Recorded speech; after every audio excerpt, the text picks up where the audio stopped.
디모데후서는 AD 65년경 옥중에서 사도 바울이 디모데에게 보낸 서신입니다. 이 서신에는 사랑하는 믿음의 아들인 디모데에게 그 얼마나 바울이 디모데를 사랑한가 애정과 권면이 잘 나타나 있습니다. 또 이 디모데후서는 바울의 서신 중에 마지막 서신입니다. 마지막 서신이에요. 죽음을 앞두고 디모데에게 보낸 유언과 같은 서신이기도 합니다. 아주 유언 서신입니다. 디모데 전서가 거짓 교훈에 대한 바른 교훈, 복음 진리를 지키도록 말씀했다면은 디모데후서는 복음 전파자의 자세에 대한 말씀입니다.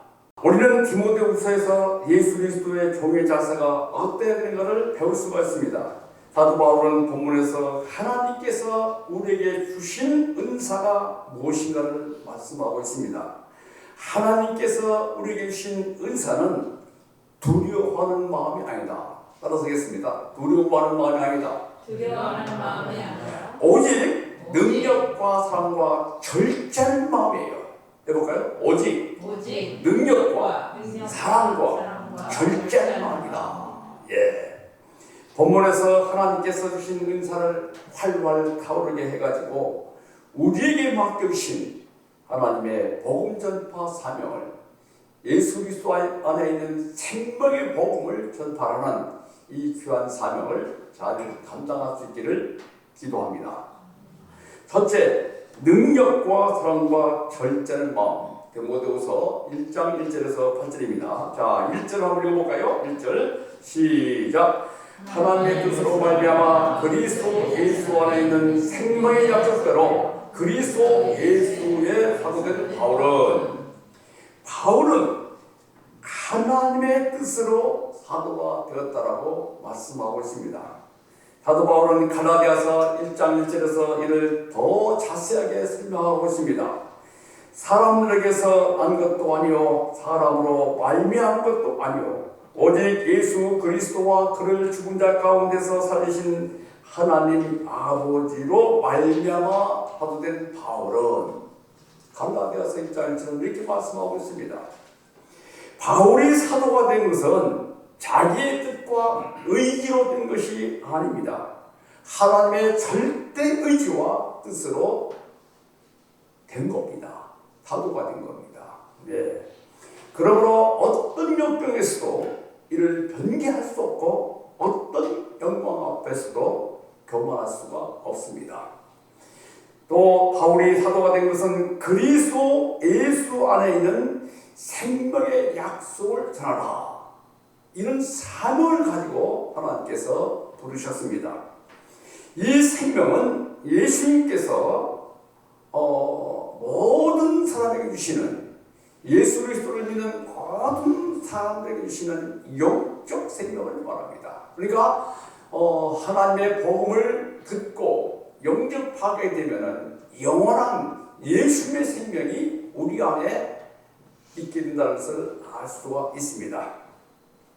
디모데도 이를 따라서 부르심을 받았습니다.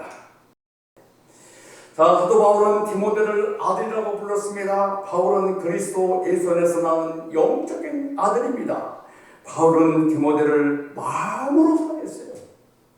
그는 밤낮 간구하며 쉬지 않고 그를 보기로 했습니다. 바울이 디모데를 처음 만난 것은 제2차 전도 여행 때에 누스라에서 만났습니다. 누스라는 바울에게 영원히 잊을 수 없는 장소예요. 도시예요.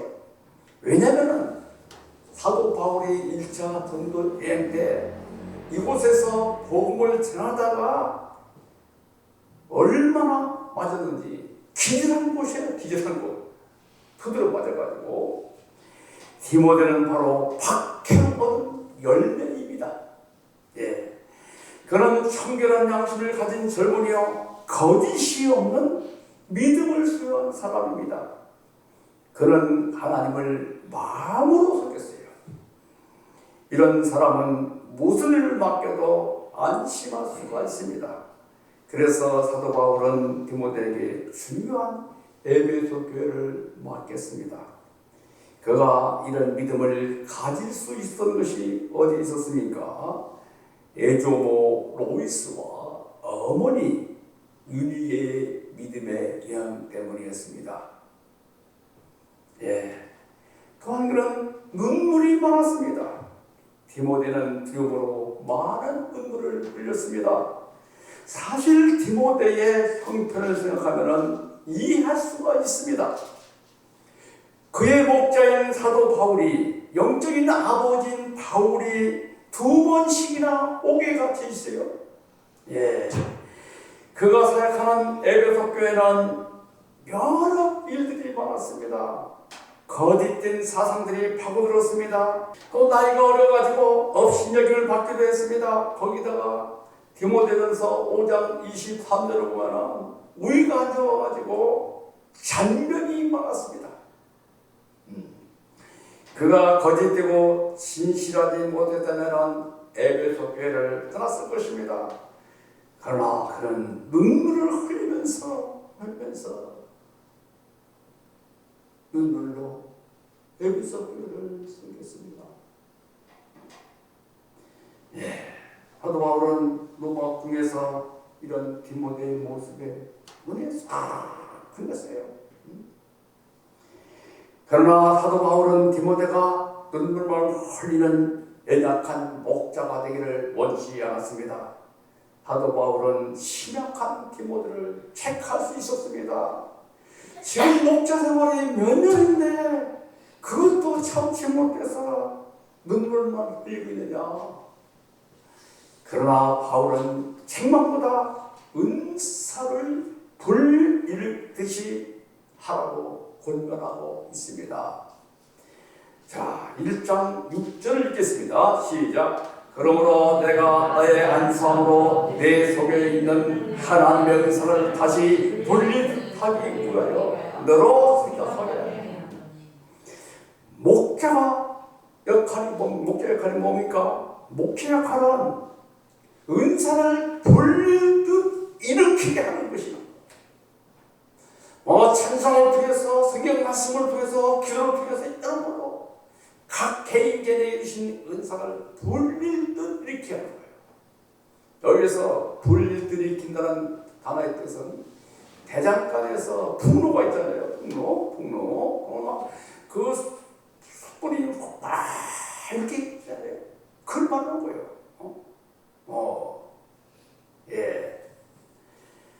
여기서 볼 때 은사를 가만히 놔두면 식어버린다 알 수가 있습니다.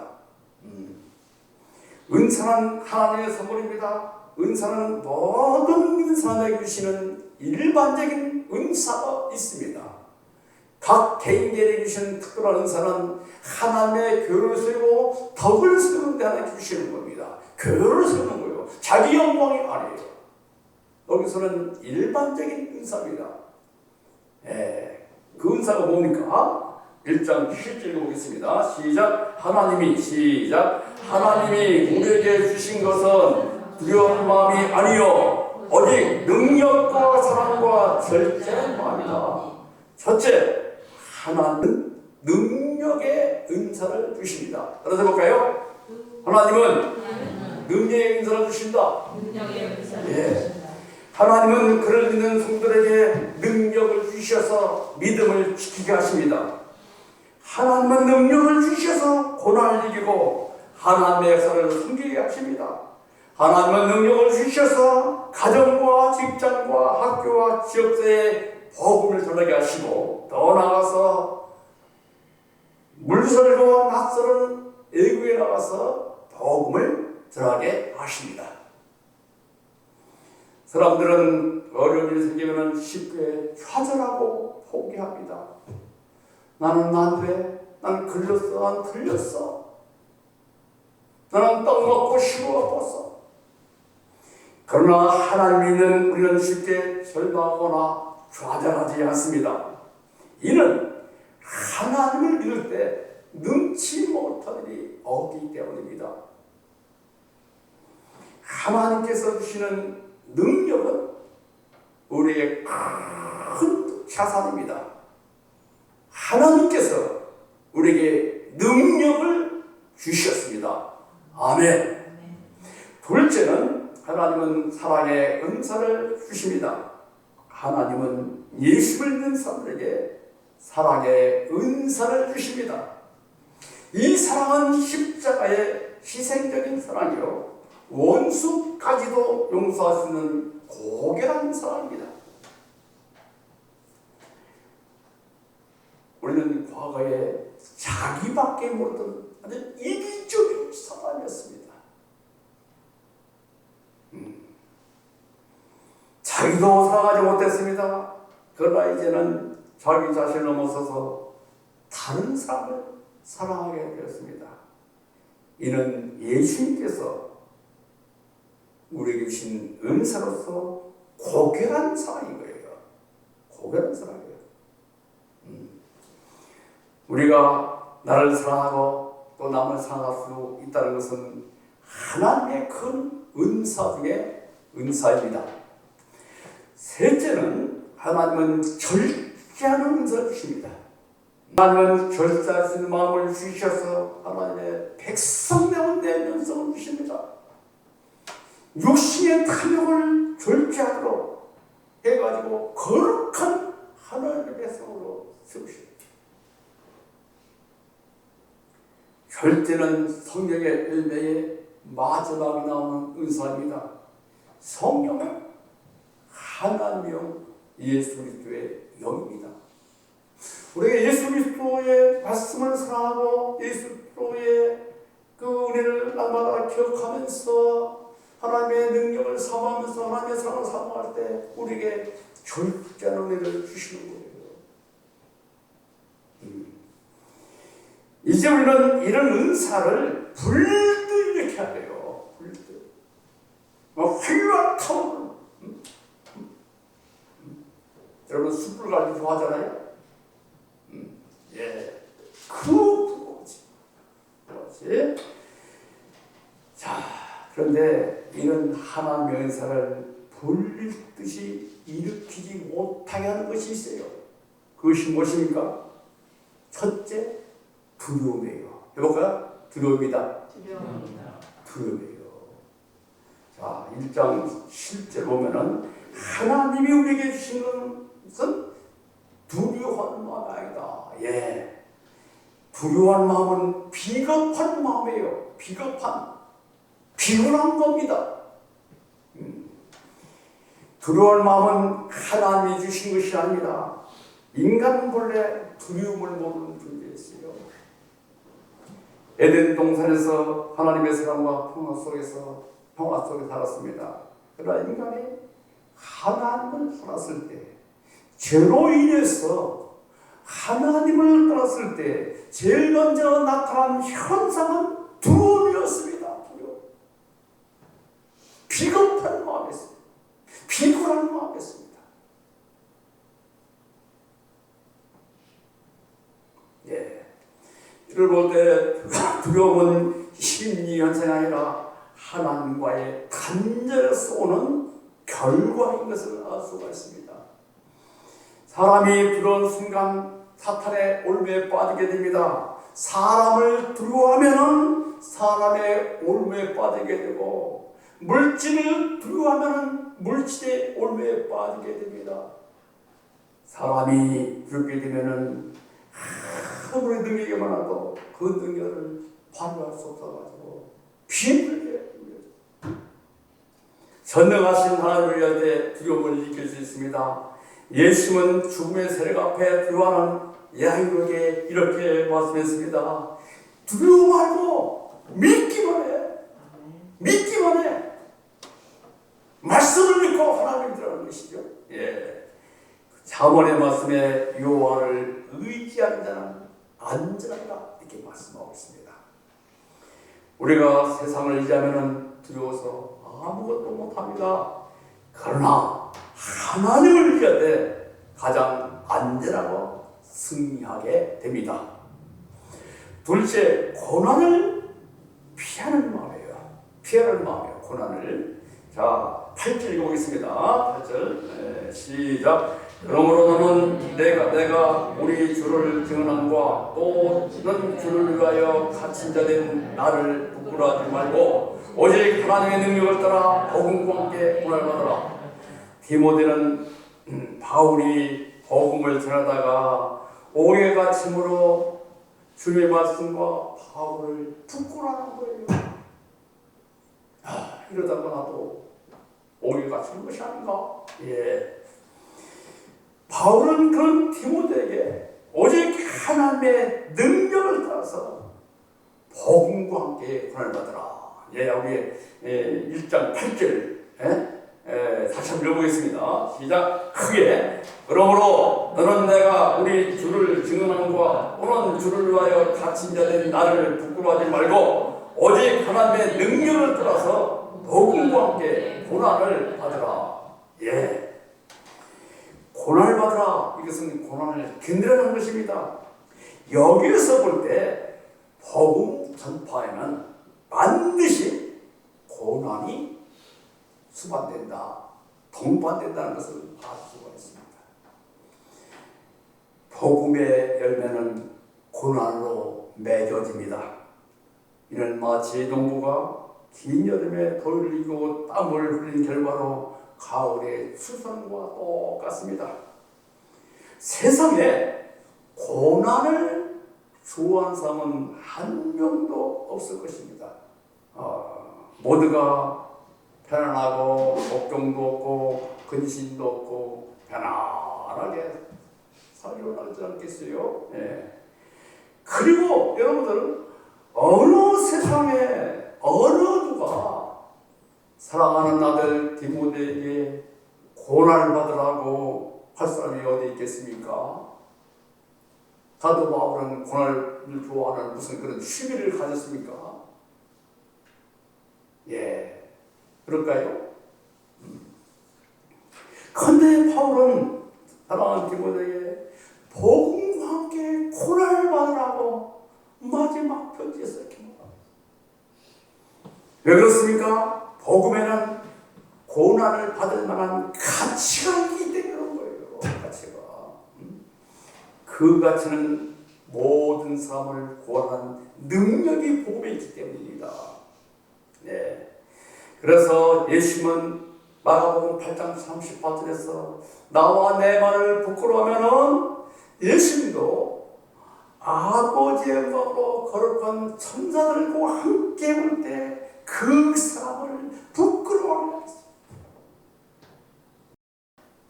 기독교는 여러분들 십자가의 종교예요. 십자가 뭡니까? 고난을 받는 거예요.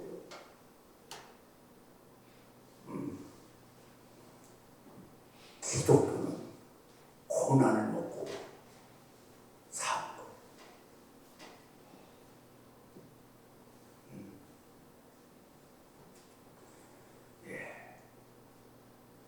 하나님은 사랑하는 자에게 고난을 주십니다. 고난으로 우리의 믿음이 순수하게 되고 강하게 되는 거예요. 여러분들. 그러므로 우리는 십자가를 사랑하고 고난을 사야 될 줄로 믿습니다.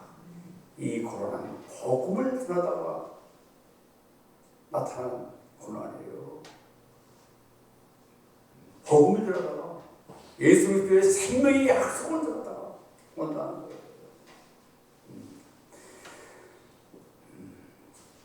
이 세상에서 하나님의 은사를 돌리더라면은 두려움을 이기고 십자가를 사용해야 됩니다. 이때 우리 속에 있는 능력과 사랑과 근신하는 절제하는 은사가 활발히 타오르게 됩니다. 그때 무엇인지 두려움과 역경을 이기고 하나님의 복음을 전할 수가 있습니다. 하나님께서 우리에게 능력과 사랑과 절제의 마음을 불일으켜서 생명의 복음을 쓰는데 교회 쓰임받기를 기도합니다. 아멘.